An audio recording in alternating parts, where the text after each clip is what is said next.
Welcome back to the Michael Cohen Show on our continued journey to 500,000 subscribers. We're almost at 300. So think about it. If you share this with one person, each person shares it with one, we'll get to our goal by literally tomorrow. So hit subscribe, watch, comment. Keep those comments coming and share with a friend because there's so much nonsense going on. We just got to talk about it.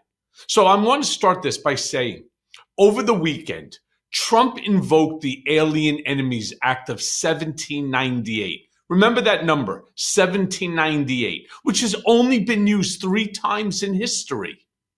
Trump claimed it was invoked because of an invasion by a Venezuelan gang, Tren de Aragua. And on Saturday, Judge Boasberg ordered the Trump administration to not deport anyone in custody despite the AEA. Now, he ordered that any planes that had already departed needed to be turned back. Now, that's not what happened. And yesterday, there was another hearing with the DOJ and the same judge where he asked if the White House knowingly defied his orders. Now, this is being considered a constitutional crisis. It's why I say every day we need to get together. We need to share this so that people become educated, that they're in the know and that they understand what's going on. And it's why I say right here, right now, we must discuss it. Now, the first clip that I want to show you is of Trump on Air Force One talking about why he invoked the Alien Enemies Act. Play the clip. Now, people from mental institutions, that's an invasion. They invaded our country. So this isn't, in that sense, this is war. In many respects, it's more dangerous than war because, in war, they have uniforms. You know who you're shooting at. You know who you're going after. These are people that came out, they're walking our streets. Tell that to the innocent civilians, right, during times of war. It makes absolutely no sense. It's merely a justification. Finding an act going back to 1798 in order to figure out something that justifies this act. Now, this morning, Congressman Tim Burchett of Tennessee was on CNN going on a lunatic rant, fighting with John Berman about the judge in the case. It's despicable. Play the clip. Listen, these guys, the difference between God and these judges is God knows he's not one of these judges. They're arrogant. They practice this type of thing all the time. And if you had a conservative one doing it, you all would be raising total hell. But because it's a left-winger Congressman, and it's CNN and you all take that side, this isn't a question about the media. This isn't a question about the media. No one's taking a side here. Congressman, yes, no one's taking a side here. He is not. I'm asking you about the Constitution. Is asking about the Constitution. Is asking about the Constitution taking a side. All I'm asking you is about the Constitution, what you think of it, and what you would advise this White House and your feeling about judicial rulings. And that seems to be upsetting you. I'm just trying to get your position on this and what you would advise the White House going forward. It's not upsetting. I guess what upsets me is that you all at CNN continuously take the side of the far left, and that's why your ratings continue to plummet. And I do not ever understand why y'all do that. Every time. I know you got to take the opposite side on everything, but you all are wrong on this one. Listen, this is a gang that took over an apartment complex in Colorado. There's not been a side taken. They are criminals. We're trying to understand. Now, you can argue. They are not American citizens. Quit taking their side, CNN. What is wrong with you all? You are so out of touch with what's 85% of this country does not support what you are spewing out right now. We haven't spewed. The only one spewing is the guy who's talking uninterrupted right now. Take him to review this stuff. Yeah, spitting, foaming at the mouth.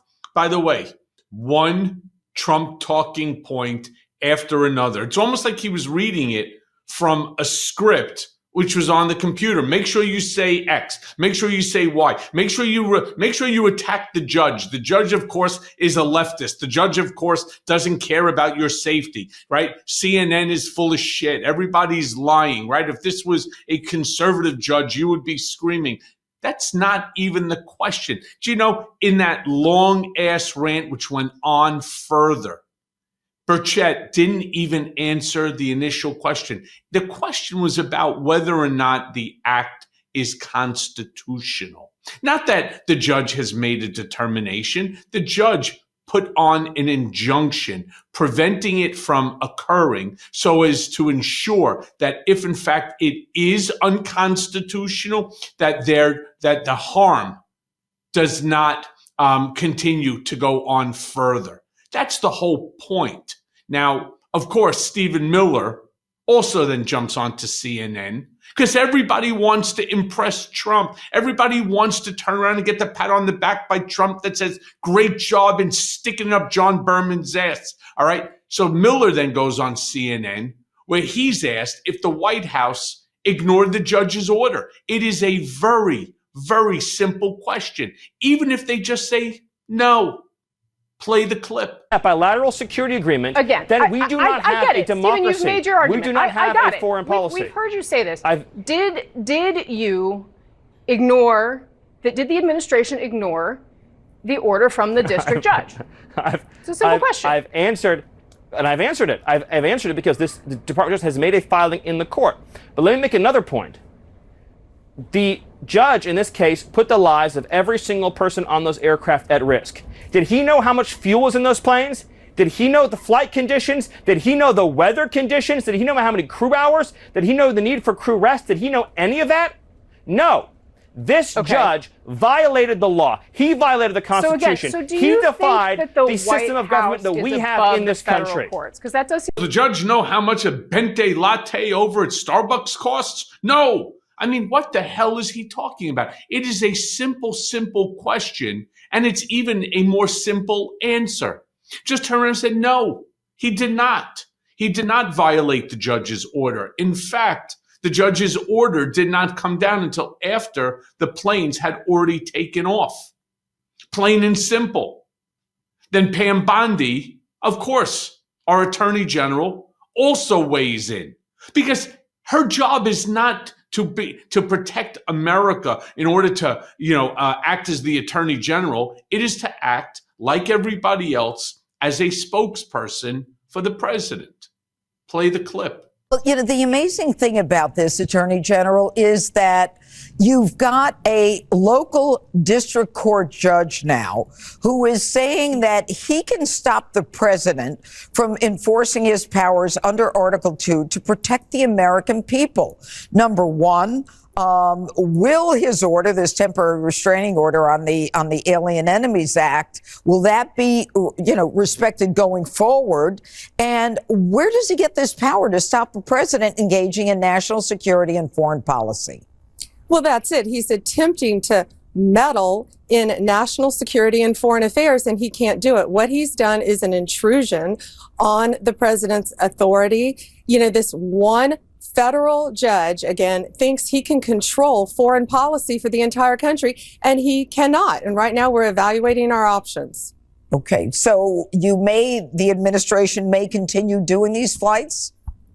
Absolutely. These are foreign terrorists. The president has identified them and designated them as such, and we will continue to follow the Alien Enemies Act. Okay. Yeah. Let me just be very clear.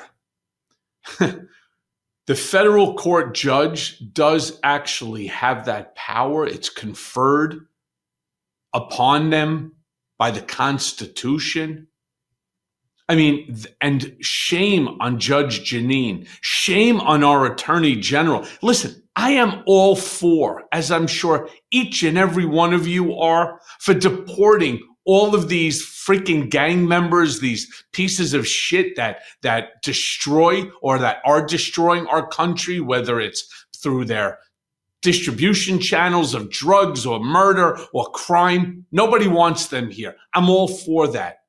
But they have to follow due process.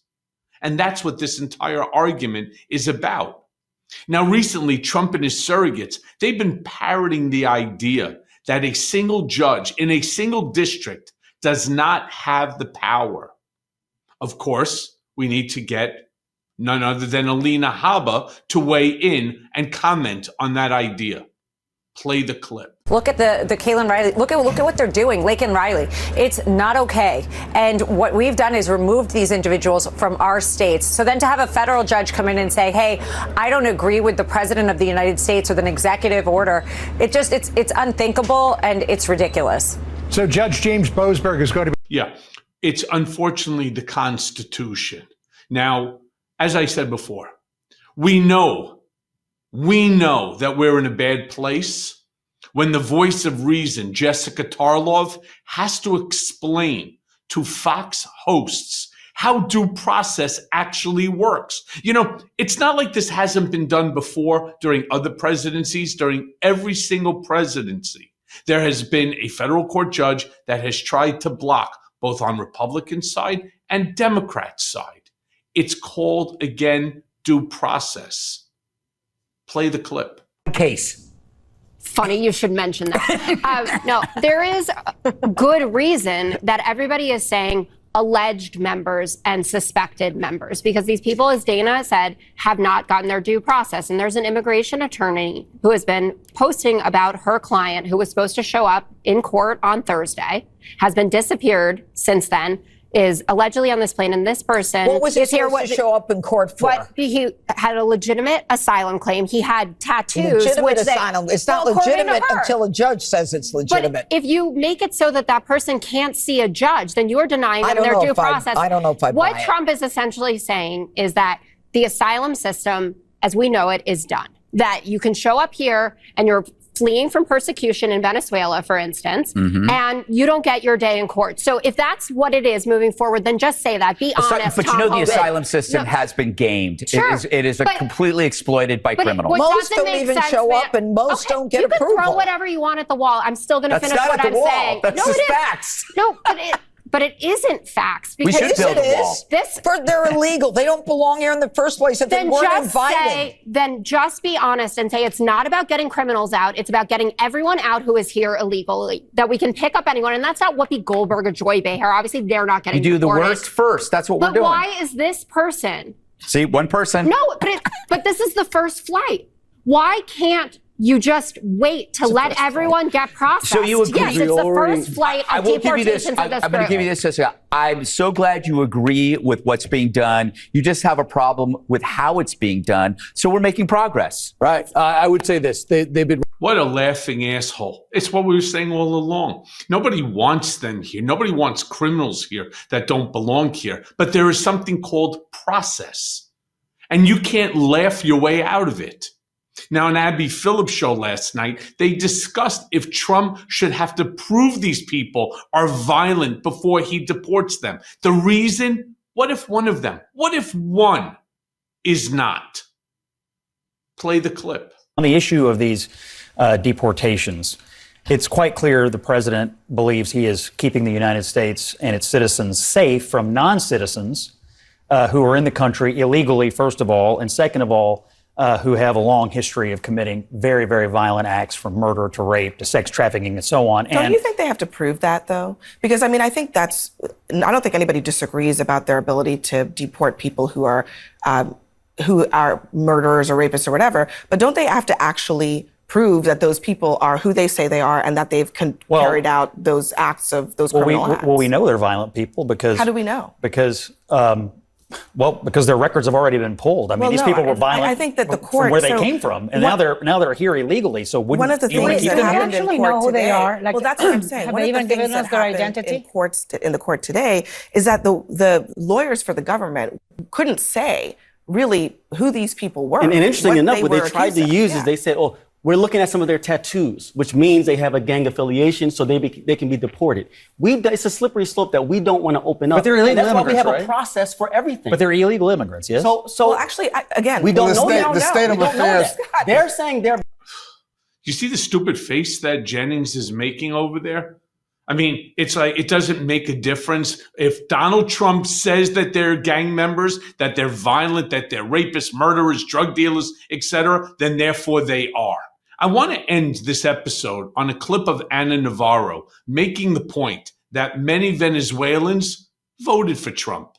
Play the clip. And I want to say this, out of Venezuelans, 0.09 of the Venezuelan immigrants in this country are suspected, not proven, suspected Tren de Aragua.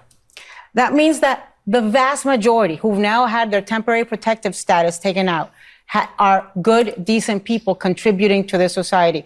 Most Venezuelans, I know, Venezuelan Americans in Miami and Doral, actually, where Trump has his club, voted for Trump. Big supporters of Trump. And since Trump got in, first thing he did was send Rick Grenell to go negotiate with Maduro, who lost an election, stole it, and Rick Grenell and Trump have legitimized him and normalized him. Can I please temporary protective status, and every time he opens his mouth to talk about Venezuelans, he portrays them as gang members. Well, there you have it. You know the old expression, FAFO, fuck around, find out?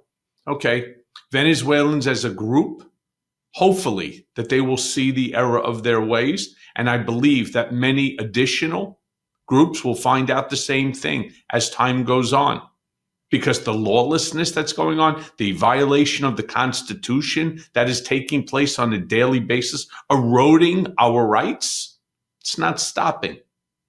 And as always, thanks for listening. Hey, everyone. First of all, thanks for watching. I mean, we're going to be posting daily episodes with reactions and talking about politics. We'll be talking about everything, in fact. So please like and subscribe. Join us on this journey.